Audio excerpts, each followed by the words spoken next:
Negozjati mmexxija mill-Ministru għall-Ambjent Miriam Dalli, Malta rnexxiela tilħaq ftehim politiku dwar il-Liġi Ewropea tal-Klima. Din il-liġi tistabilixxi triq tal-Unjoni Ewropea lejn 2040 fosthom mira ta' 90% tnaqqis fit-tniġis fuq livell Ewropew. Aktar tardin tiġi riflessa f'miri individwali għall-Istati membri. Din il-liġi ovvjament hija liġi b'saħħitha għaliex tindika l-ambizzjoni tal-Unjoni Ewropea kollha kemmi għas-sena 2040. Però grazzi għal negozjati li għamilna bħala Malta u għad-diskussjonijiet li talna fihom sew mal-Presidenza u anke mal-Kummissjoni, illum il-ġurnata din f'punt fejn ir-realtajiet ta' gżejjer żgħar li huma stati membri bħal mhu pajjiżna qed jiġu rikonoxxuti u dik għalina hija importanti ħafna.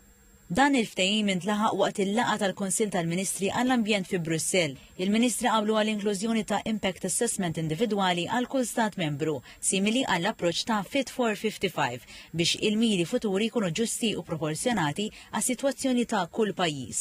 Fit for 55 kien stabilit biex l-emissjonijiet Ewropej jitnaqsu b'minimu ta' 55% sas-sena 2030. Fl-istess waqt saru wkoll negozjati dwar il-flessibilità bejn strumenti u setturi oħra.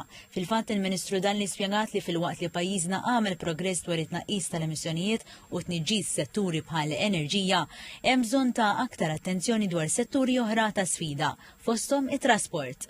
Il-liġi tal-klima l-kontribut stabilit fil-livell nazzjonali ġew ippreżentati flimkien bħala pakketta tħejja għal COP30 fejn il-mexxejja globali se jiddiskutu l-futur tal-politika klimatika.